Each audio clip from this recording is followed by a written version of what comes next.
نحمدہ و نصلی علی رسولہ الکریم اما بعد. حضرات محترم، طلباء عزیز، ہمارا آپ کے درمیان حضرت مولانا صدیق دامت برکاتہم مزیدۃ معالیم تشریف فرما ہے. حضرت والے کے نصائح عالیہ اور مواعظ ہمیں آپ کو سننا ہے. میں مختصر طور پر بے ترتیب دو چار باتیں عرض کر رہا ہوں. ایک تو یہ کہ کہیں چلنے کے لیے روشنی ضروری ہوا کرتی ہے. بغیر نور کے، بغیر روشنی کے اندھیرے میں کوئی سفر کرتا ہے تو وہ بھٹکتا ہے، وہ گرتا ہے، وہ منزل تک نہیں پہنچ پاتا. پوری زندگی انسان کو گزارنا ہوتی ہے اور آخرت کی تیاری کرنا ہوتی ہے. بغیر دین علم کے انسان دنیا کے اندر صحیح زندگی نہیں گزار سکتا. اس کے لیے بہت ہی منظم مرتب انداز میں یہ دینی مدارس ہیں، مکاتب ہیں، جامعات ہیں، ان کے ذریعے سے فیض حاصل کرنا چاہیے. ابھی آپ حضرات نے کہا ہدایت اللہ صاحب سے تلاوت کلام پاک سنی. یہ قاری صاحب شیخ عبدالواسط مصری کے شاگرد نہیں ہیں. انہوں نے مصر میں جا کر کے نہیں پڑھا. ہاں، مصری قاریوں کے ساتھ اسٹیج پہ یقیناً پڑھا. دوسرے انٹرنیشنل قرآ کے ساتھ بھی انہوں نے بیٹھ کے پڑھا. لیے بھی کسی مدرسے ہی سے فارغ التحصیل ہو کر نکلے ہیں، جو آج آپ کے سامنے اس انداز سے قرآن پاک کی تلاوت کر رہے ہیں.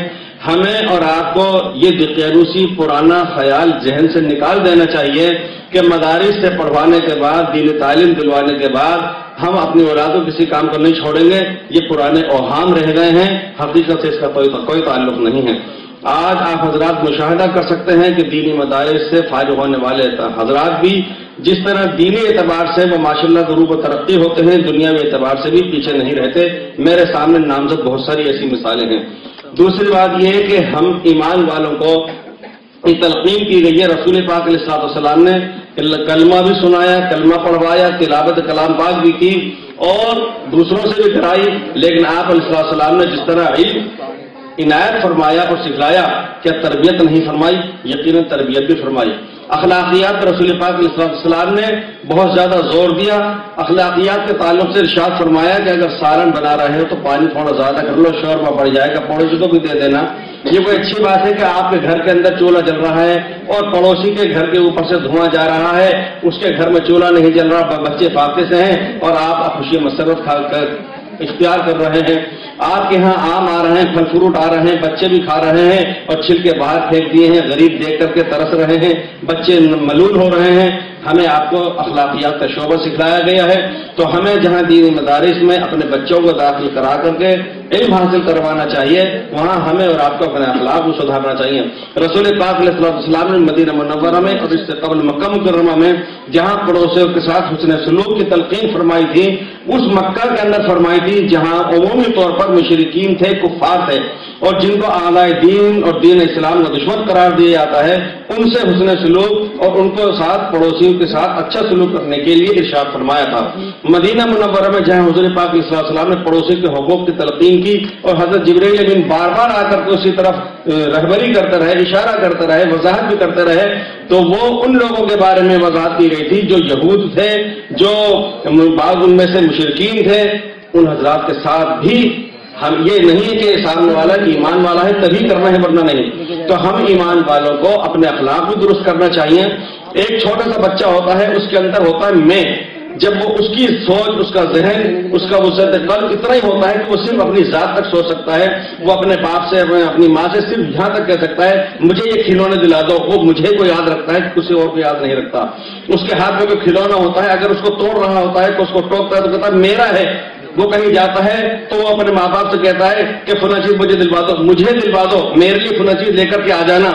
لیکن وہی بچہ جب 10-12 سال کا ہونے لگتا ہے، کہیں جاتا ہے تو اس کو اپنے بارے میں دوسرے نمبر پر خیال آتا ہے. پہلا خیال ہوتا ہے چھوٹے بچے کے لیے، چھوٹے بھائی کے لیے، میری بھانجی کے لیے، میرے بھتیجے کے لیے کوئی چیز لے کر کے چل چلوں، کھلونا لے کے چل چلوں. اس کی سوچ ذرا بڑھ جاتی ہے. جب وہ گھر کا ذمہ دار بڑا بنتا ہے تو اس کو عید کے اپنے جوڑے بنانے کی فکر نہیں ہوتی، اپنے سارے گھر والوں کے جوڑوں کی فکر ہوتی ہے. وہ اپنے پورے گھر کی نگرانی کرتا ہے. جیسے جیسے انسان بڑا ہوتا جاتا ہے پھر وہ اپنی برادری، سماج، محلے کے لیے سوچنے لگتا ہے. اسی طریقے سے میرے دوستوں، ہم لوگوں کو حکم دیا گیا تھا کہ ہم ایک وحدہ لا شریک لہ پر ایمان لائیں. اس کے ساتھ ہمیں حکم دیا گیا تھا کہ وانذر عشیرتک الاقربین، اپنے گھر والوں کو بھی تو ڈراؤ. ہمیں ہمارا فرض بنتا تھا کہ ہم اللہ کے احکامات کی طرف، ہدایت کی طرف، رشد کی طرف اور توحید کی طرف اپنے گھر والوں کو جمع کرتے، بلاتے. ہمیں حکم دیا گیا تھا لتنذر ام القری ومن حولها کہ صرف اپنی ذات تک اور گھرانے تک محدود نہ رکھو اس چیز کو. اس ہدایت کے لیے اپنے پورے شہر کی سوچو، پورے صوبے کی سوچو، دور دور علاقوں کی سوچو. اور یہ بھی کہا کہ ربک فکبر، کب وقت آئے گا کہ آپ صرف اپنے ایک محدود علاقے کو لیے بیٹھے رہیں گے، سارے عالم کی، سارے انسانوں کی فکر کر لو. ہمیں اور آپ کو برسوں بیانات کرتے کرتے، سنتے سنتے، پڑھتے پڑھتے، مساجد سے وابستہ رہ کر کے، نماز روزہ زکات سے لگ کر کے، کیا آج بھی ہمارا ذہن بچوں کا سا رہے گا کہ اپنی ذات تک محدود رہے؟ ہمارے ذہن میں یہ وسعت نہیں آئے گی کہ ہم یہ سوچ سکیں کہ دنیا میں ایمان والوں سے کئی گنا زیادہ آج وہ ہیں جو پروردگار عالم سے آج تک نابلد ہیں، جو نبی پاک اسلام کی رسالت سے آج تک ناواقف ہیں. ان کو یہ دین نئے اسلام کا پیغام کون پہنچانے جائے گا؟ یہ حضرت محترم دامن برکاتہم زیدت معالیہم سارے علماء اور عوام ہندوستان کی ملت اسلامی کی طرف سے بہت بڑا فرض کفایہ انجام دے رہے ہیں. آج کے جو حالات ہیں، ہر شخص اپنے اپنے اعتبار سے اس کے لیے کوئی حل تجویز کرتا ہے، کوئی نسخہ تجویز کرتا ہے. بلا شک شبہ حقیقت واقعی یہ ہے کہ اگر سامنے والے کے دل کے اندر کچھ ہمدردی ہوگی، کچھ محبت ہوگی، تو وہ اقدام کرتے ہوئے، غلط اقدام کرتا ہوا ڈرے گا. آپ حضرات ملاحظہ فرمائیے کہ کسی علاقے کے اندر کوئی دولت مند بہت زیادہ ہو، ایک فقیر ہے اور بالکل مفلس ہے، قلاش ہے، اس کے یہاں اخراجات آ گئے، کوئی آپریشن آ گیا، شادی بھی آ گیا، وہ پریشان ہے، اس کے پاس کہیں سے انتظام نہیں ہو سکتا ہے وہ چوری کرے، ہو سکتا ہے کہیں ڈاکہ ڈالے، ہو سکتا ہے کسی کا اغوا کرے، اس کو اپنی مجبوری کے اندر کام چلانا ہے، اس کے علاوہ پھر وہ کیا کرے.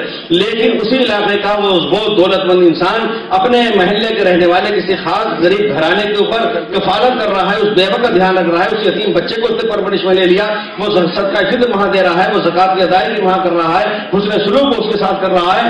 اگر اس کا مکان جلانے کے لیے جب کوئی جگمٹا آئے گا تو وہ نوجوان لڑکا بھی حفاظت کرنے کے لیے آئے گا، جان ہتھیلی میں رکھ کر کے کھیل جائے گا. لیکن وہ کیوں؟ اس لیے کہ اس کے دل کے اندر آپ کی طرف سے محبت آ گئی ہے.